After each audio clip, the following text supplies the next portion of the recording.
अब कुछ बात करते हैं वर्दा बलूचिस्तान की। बलूचिस्तान से एक बहुत बड़ी खबर यह थी कि ज़मीन के कुदरती वसाइल से मालामाल बलूचिस्तान अब 2 दिन पहले ही वज़ीर आज़म ने रेकोडिक मनसूबे पर हायल रुकावटें ख़त्म होने की खुशखबरी सुनाई थी। इस खास इशू पर हम मज़ीद बात करेंगे, लेकिन पहले एक रिपोर्ट देख लेते हैं। हुक्मरान जमात और वज़ीर आज़म की जानिब से यह बड़ी कामयाबी है, लेकिन बलूचिस्तान की बहुत सारी सियासी पार्टी इसको तनकीद का निशाना ही बना रही है। लेकिन माहिर मुआशियात कैसे इसको देखते हैं, जानने के लिए हमारे साथ इस वक्त मौजूद है मारूफ माहिर मुआशियात शाहिद हसन सिद्दीकी साहब। सिद्दीकी साहब, thank you so very much, आपने अपना कीमती वक्त हमें दिया। बड़े से बाद आपसे बात हो रही है, मुझे तो बड़ा अच्छा लग रहा है। ये बताइए सिद्दीकी साहब, ये आप कैसे देखते हैं इस रेकोडिक केस को, और जो एग्रीमेंट हुआ है और जो 11 अरब डॉलर्स के जुर्माने से हम बचे हैं, दाल क्या खिचड़ी पक रही है कि पीछे कुछ और? क्योंकि बहुत सारे लोग तनकीद भी कर रहे हैं। बहुत शुक्रिया आपका। देखिए, ये तो एक हकीकत है कि बलूचिस्तान के इलाके रेकोडिक में तांबे और सोने के जबरदस्त ज़खायर हैं। अग्रीड। इसमें किसी पाकिस्तानी को या किसी माहिर को शुबा नहीं है अग्रीड कि अगर दूसरे दिहाइयों में हम कोशिश करके एक्सप्लोरेशन करते तो बलूचिस्तान की अवाम की किस्मत बदल चुकी होती, पाकिस्तान की मईशत पर मुस्बित असरात मुरतब होते। लेकिन बदकिस्मती से इस अरसे में सिर्फ सियासत और करप्शन हुई है और कुछ नहीं हुआ। बिल्कुल वाज़ेह चीज़ है। जो मुआहदा उस वक्त की हुकूमत ने बलूचिस्तान के किया था, 2 कंपनीज थी। एक कंपनी जो थी वो कनाडा की थी, जो आज भी साथ में है, और एक चिली की थी। लेकिन ये जो मुआहदा था ये एक तरफा था, गैर कानूनी था। इसकी रिपोर्ट, जो फीजिबल रिपोर्ट थी, वो सही नहीं थी, ये नाकाबिल अमल था, और इसमें पाकिस्तान के मफादात को नज़रअंदाज किया गया था, करप्शन नज़र आ रहा था। लेकिन बहरहाल एक आलमी मुआहदा था, उसमें एक आर्बिट्रेशन क्लॉज ये थी कि जो पाकिस्तान से बाहर हैं आर्बिट्रेशन कंपनीज, वो अदालतें, वो इसमें इंटरफेयर करेंगी।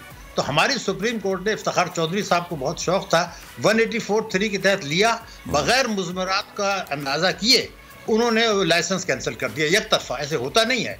उनको ये चाहिए था, हुकूमत पाकिस्तान से कहते हैं कि भाई ये बड़ी ज़्यादती हुई है, आप मुज़ाकरात करें उस कंपनी के साथ, लेकिन लाइसेंस इस तरह कैंसिल नहीं होता। वो 11 अरब डॉलर का जुर्माना हो गया। अब हमने मुज़ाकरात करते रहे, हुकूमत पाकिस्तान की टीम भी गई, हमारे डॉक्टर इकरामुल हक थे जिन्होंने टैक्स के मामलात में मदद की, और आखिरकार एक मुआहदा तय पा गया। लेकिन इसको इस तरह से पेश किया जा रहा है, ऐसा नहीं है। ये बात सही है कि 11 अरब डॉलर का जो जुर्माना था वो उन्होंने कहा जी हम माफ़ कर देते हैं, लेकिन अल्टीमेटली जो नेगोशिएशंस हो रहे थे उसमें 11 अरब से बहुत ज़्यादा कम होना था। लेकिन हमने उनको क्या ऑफर किया ये भी तो आप बताएं। आपने उस कंपनी से ये कहा, बैरिक का जो कंपनी है, कि जनाब ये आप अगर रिव्यू कर देते हैं 5-6 अरब डॉलर आपको मिलने हैं, तो फिर ये आपका मुआहदा तो हम आपके साथ का प्रोजेक्ट का नहीं होगा, ये किसी और कंपनी को जाएगा। हम आपको 30 साल के लिए इसका मुआहदा कर देते हैं और मुआहदे में 50% हिस्सा आपको मिलेगा। आप ये मुआहदा हमारे साथ करें, इसमें आपका जो मुनाफा कमाएंगे वो ज़बरदस्त मुनाफा होगा। तो उन्होंने भी अपनी कैलकुलेशंस की और कहा कि भाई ये तो बात तो सही है कि हमारा ही मुनाफा हमें मिल रहा है। उन्होंने फिर जल्दबाजी में हमारे साथ एक जो है आउट ऑफ कोर्ट सेटलमेंट कर लिया।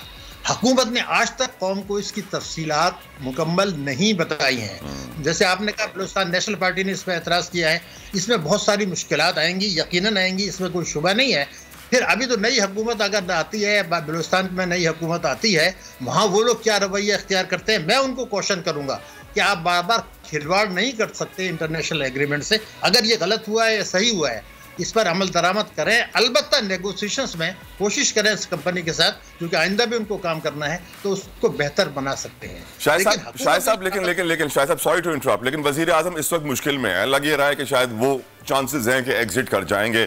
ऐसी सिचुएशन में जो आने वाली पॉलिटिकल पार्टी होगी, फिर आपको ये एग्रीमेंट खतरे में पड़ता हुआ नजर आ रहा है, फिर मसला हो जाएगा यकीन, और बात आगे नहीं बढ़ेगी। नहीं, मगर आप तो बिल्कुल ये पाकिस्तान के मफादात का तहफ़्फ़ुज़ पूरी हुआ है, हमें भी पता है, आपको भी पता है, सबको पता है। लेकिन बहरहाल मैं ये कहना चाहता हूँ कि ये खिलवाड़ आप नहीं कर सकते, एक इंटरनेशनल एग्रीमेंट है। इसी से पहले इफ्तिखार चौधरी साहब ने जो टर्की का था वो भी उन्होंने एक तरफा कैंसिल कर दिया था। ऐसे नहीं होता है। अब हमें ये करना है कि बलूचिस्तान के ज़रूर इसमें होंगे। पहले तो ये बात जहन से निकाल दें कि कोई बहुत बड़ा गेम चेंजर है, कोई बड़ी किस्मत बदलने वाली है, ऐसा नहीं होता। आपका थर के भी आपके पास दुनिया के सबसे बड़े ज़खायर हैं, सीपेक भी आ गया, हमारे पास जो समंदर के ज़खायर हैं वो भी इतने हैं।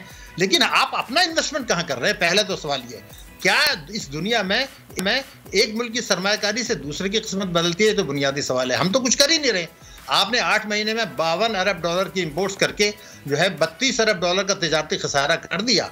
अगर इसमें 8 अरब डॉलर की तरह आप कमी करते, गैर जरूरी इंपोर्ट्स नहीं करते, तो आप अपना इन्वेस्टमेंट करते इसके अंदर। नंबर 1 तो ये। मुश्किलात आएंगी, बहुत ज़्यादा मुश्किलात आएंगी इस माहदे में।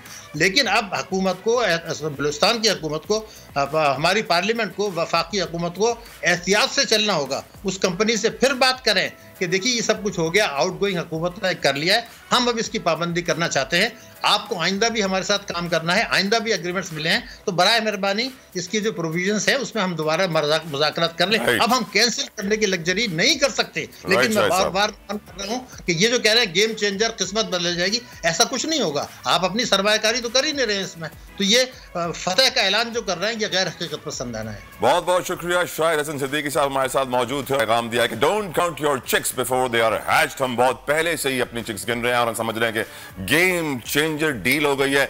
एक्चुअली ऐसा नहीं है। साथ साथ उन्होंने ये भी बता दिया कि जब नई गवर्नमेंट आएगी उसके लिए बहुत बड़ा चैलेंज होगा, क्योंकि ये इंटरनेशनल एग्रीमेंट है, कुछ कैंसिल नहीं हो सकता, कुछ डिसएग्री नहीं हो सकता, वरना फिर से फाइन हो जाएगी, फिर से $11 अरब लग जाएंगे और फिर मसला और बड़ा हो जाएगा। सब्सक्राइब करें और बेल दबाएं ताकि कोई खबर रह न जाए।